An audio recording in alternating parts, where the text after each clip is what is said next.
Thank you everyone first for coming today. Thank you for the introduction, Steve. Also for facilitating the discussion.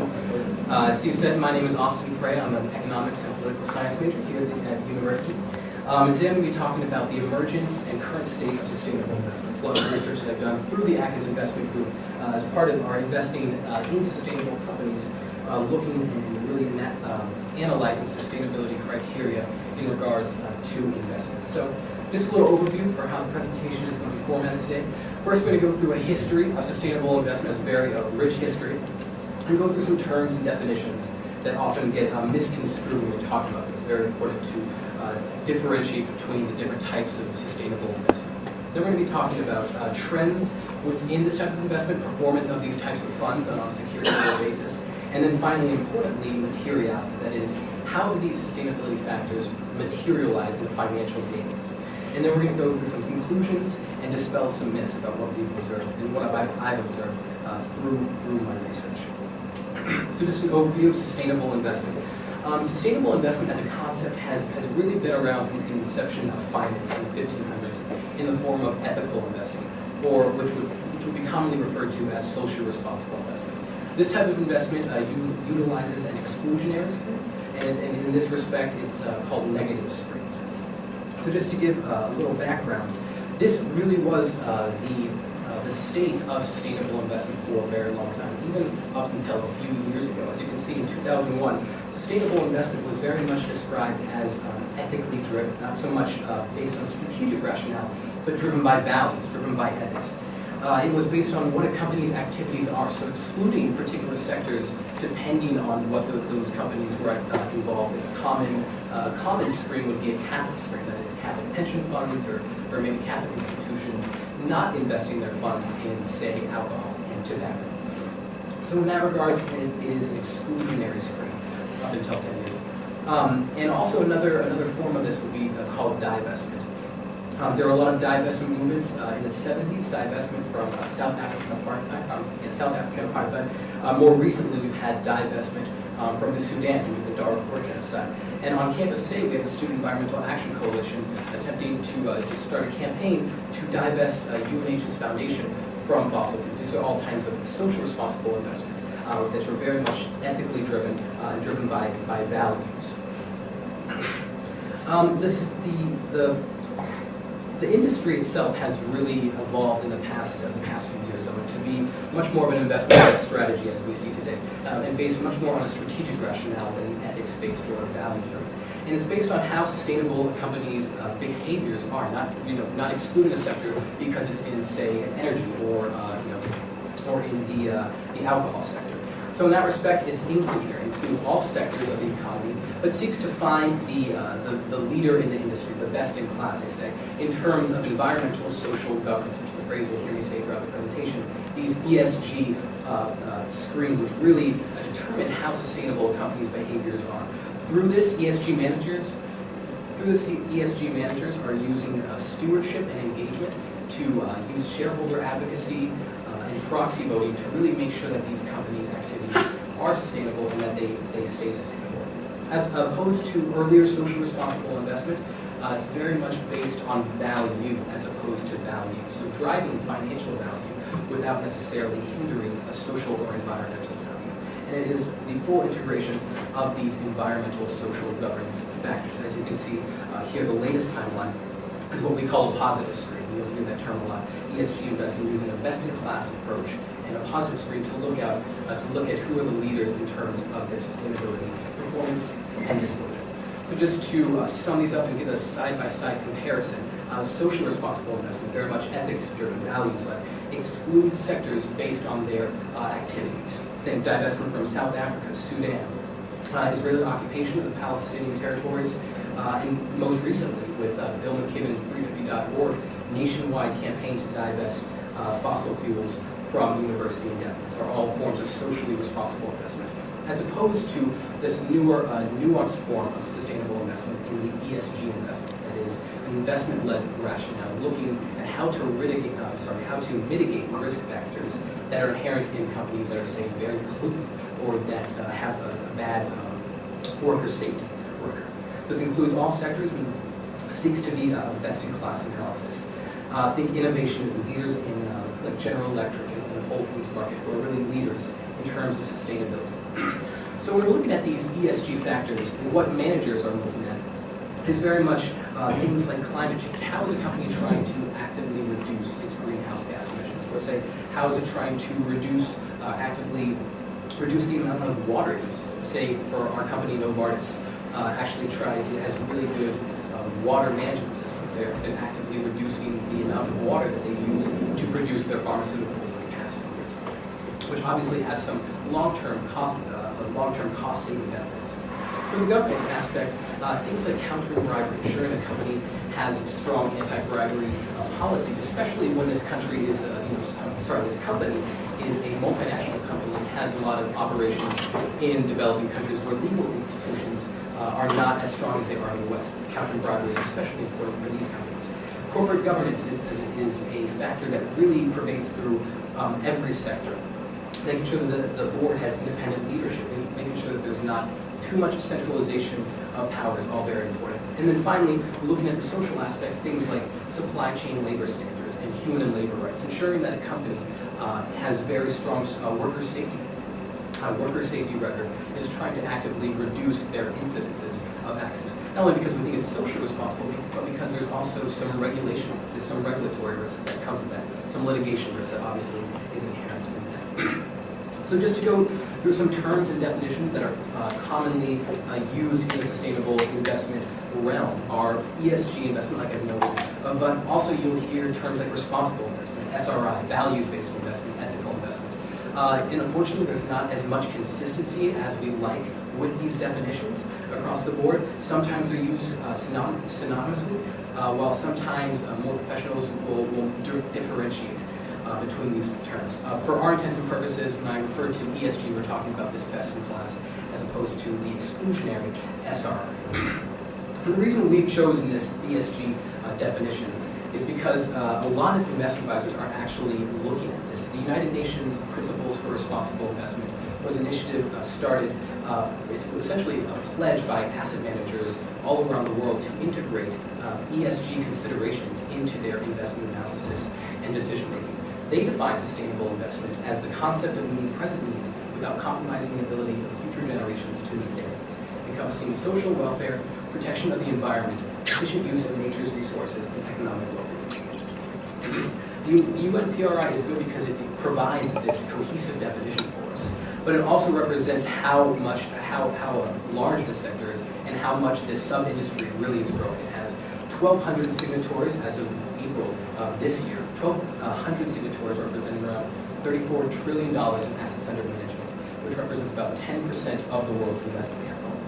Just to note some notable signatories: Deutsche Bank Asset Management, Goldman Sachs, State Street, UBS, all very large financial institutions that have integrated or have pledged to integrate this type of analysis into their investment decision. Just to go over some more trends and performance and ultimately materiality, that is, how are these factors material in terms of financial performance, we see that there are a lot of investment advisors that have fully committed to integrating this. Trillium Asset Managers and Generation Investment Management is actually led by Al Gore and David Blood, who's a former head of Goldman Sachs, who have fully integrated this type of analysis for institutional investors. Also, Julie Gordy's here from Pax World, who obviously worked there last summer. They actually started their very first social responsible mutual fund in the early 70s, and I believe in the past 10 years, in the leadership of CEO Joe Keith, have transitioned to an ESG best-in-class investment strategy. Also, what's notable is that investment research in this area is being led by very large investment banks and financial institutions like Goldman Sachs. GS Sustain is the ESG research department for Goldman Sachs. It looks at relevant sustainability factors for a sector-by-sector analysis. Deutsche Bank, through their climate change advisors, has taken an extensive look at the correlation between cost of capital and ESG performance, which we'll actually get to in a moment here.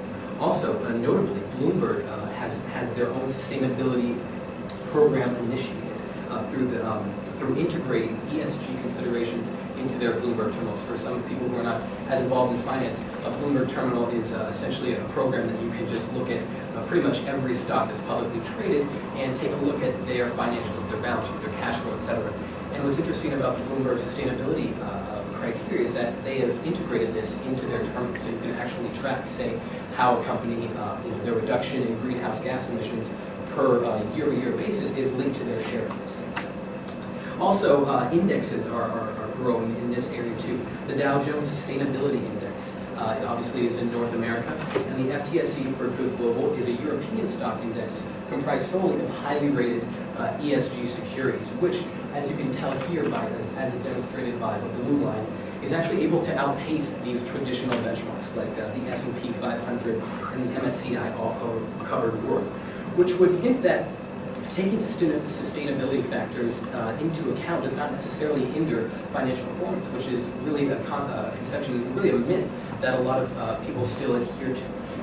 And the reasons why, as I briefly covered before, is that you are, by integrating sustainability factors into analysis, you're able to mitigate and reduce the risk of, say, regulatory fines, litigation risk, reputational risk. A lot of studies believe that you can actually achieve a more accurate valuation for stocks by integrating things that haven't really been considered yet. Something like corporate governance has been extensively studied since the early 90s, but things like the environmental and social component, according to Deutsche Bank climate change advisors, really have the first, managers rather, have the first mover advantage on these things because they have yet to be incorporated into valuation. Also, long-term cost efficiency by making production facilities more cost efficient, more energy efficient. This also is a positive. So just to go over a couple of these instances of materiality, how these things are materially relevant to financial performance. We take a look at the Deutsche Bank Climate Change Advisors report on sustainable investment and trends within it. As we can see in this slide, this actually tracked the correlations, a meta-study of peer-reviewed journals and academic reports that looked at the correlation between strong corporate commitment to ESG and lower cost of capital. As you can see on the left-hand side, 14 studies found a positive correlation between these two. And other studies looking at market-based and accounting-based performance largely saw a positive correlation between strong ESG policies and stronger financial performance. So just to take a look at one of these particular studies, in noting the environmental factor, we find that firms that have net environmental concerns are charged a higher interest rate than their bank loans. And banks seem to be concerned about environmental issues that are already regulated, as well as issues that have yet to be regulated. So things like hazardous waste and emissions of toxic chemicals are things that are already regulated. But CO2 emissions and a lot of greenhouse gas emissions are things that have yet to be regulated. Some places in Northern Europe, like in the Scandinavian countries, have already started to tax, say, carbon.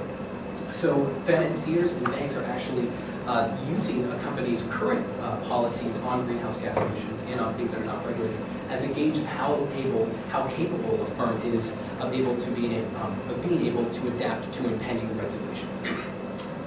Also, taking a look at the social factor, we find that firms with a higher degree of corporate equality have higher stock returns and higher market valuation, as well as have larger sales, higher margins, higher employee productivity, are able to attract and actually retain more employees, which in its own right has its own kind of tangible effects. Less turnover, less HR costs, results in a sustainable environment in terms of being socially responsible, but also is able to reduce costs in these areas.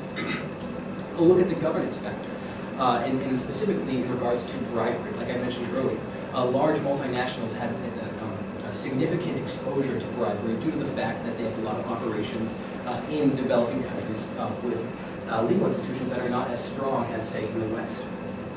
The challenges that come along with having significant exposure to bribery are ultimately reputational damage and, say, restricted access to capital markets due to this more risky, stronger, risk profile. Recent instances of this, or recent bribery scandals, have cost Siemens €2 billion in fines.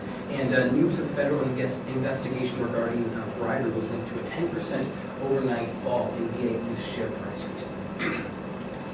Also, taking a look at governance in regards to board structure, once they take it from the past well cited and listed from reference from peer-reviewed journals, found that companies with the highest proportion of women on their board of directors outperform those with the lowest percentage of women by nearly 66% on the basis of return on invested capital. Also, firms operating in complex environments do generate positive and significant abnormal returns when they have a high proportion of women officers. Also, I didn't note this in the slide, but Goldman Sachs has also done extensive studies looking at corporate governance and find that they find that companies perform better when they have independent board leadership, noting that CEO duality. The companies that have a separate CEO and a separate chairman of the board seem to operate more in regards to long-term shareholder value.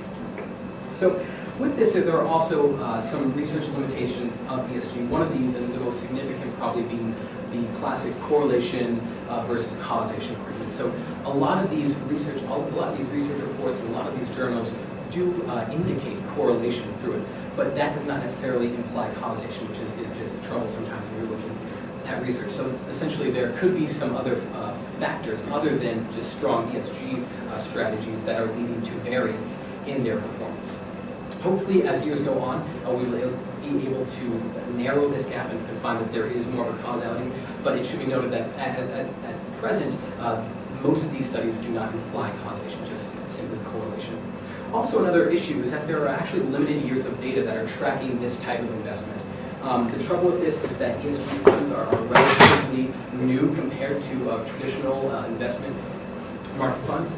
And also a lot of these reflect a break from exclusionary SRI funds. So a lot of funds that were socially responsible have changed their strategy in the past few years to reflect their transition to an ESG strategy as opposed to an SRI exclusionary strategy. So just to conclude, a couple myths of sustainable investment that I've come across through my research and that have been presented to me throughout my time in the Atkins sector and with my involvement in this project. Well, some people think that sustainable investment is simply just about investing in renewable energy. And while in some cases this can be the case, I think there are many funds that have a green energy fund. This is by, I hope to dispel this through my presentation, that this is not what sustainable investment is solely about. While some companies, with some ESG managers, when looking at, say, energy companies, will rate them on their activities in regards to their production of renewable energy, say refining oils in a more efficient manner. Its sustainable investment as a whole is not simply about investing in renewable energy. Another myth that I've come across is that investing in socially and environmentally responsible companies may be ethically responsible, but it is inconsistent with fiduciary responsibility. And this has largely been dispelled just due to the fact that as long as a manager takes into account and notifies their shareholders that they are taking ESG concerns into account, there really is no issue of fiduciary responsibility. And I mentioned earlier that the UNPRI, the United Nations Principles for Responsible Investment, has around 1,200 signatories that have said they're going to integrate these concerns into their investment analysis, and no legal action has been taken against any of these investment advisors for trying to reduce this inherent risk from environmental, social governance, regulation, and litigation. And another more pervasive myth is that sustainable investment limits the potential universe of investments. And while this is not necessarily a myth in itself, I think it needs to be put into context. Because any limit on investment mandate can limit returns, and the fact of the matter is that a lot of traditional investment advisors actually do integrate adapt some type of investment strategy. Some companies, some managers seek to invest in companies with low PE multiples, look to invest in companies that are seen to be undervalued compared to the market. Some companies, or some firms rather, are investing in small cap funds. So for not investing in any corporations that have a larger market capitalization than $500 million. So that in itself is a limit to the potential universe. You can't invest in larger companies.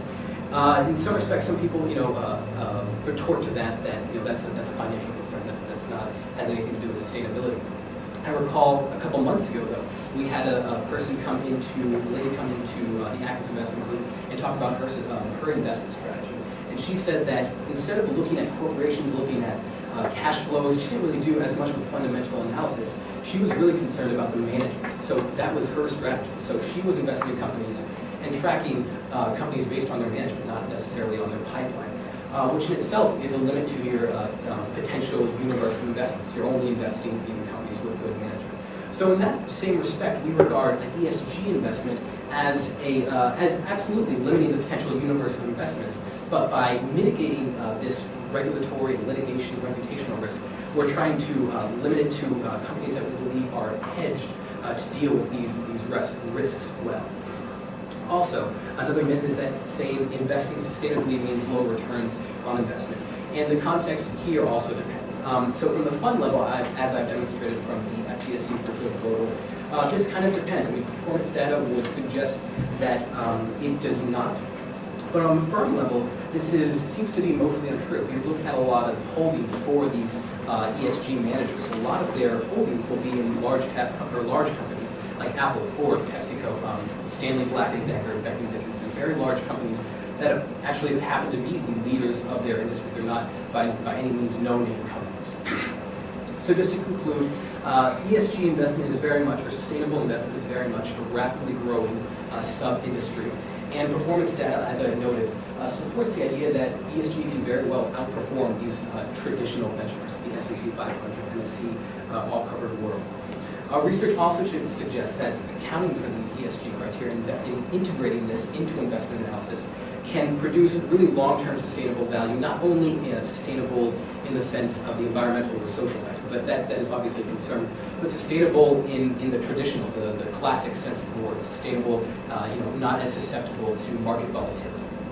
And also, as I've noted extensively throughout the presentation, dispels the myth of sustainable investment simply being exclusionary and non-conforming. And due to the fact that universities really represent about $400 billion of investment, institutional investment capital, Andrea is going to take us into how universities are actually incorporating sustainability into their investment policies and how student activism has played a role in this policy.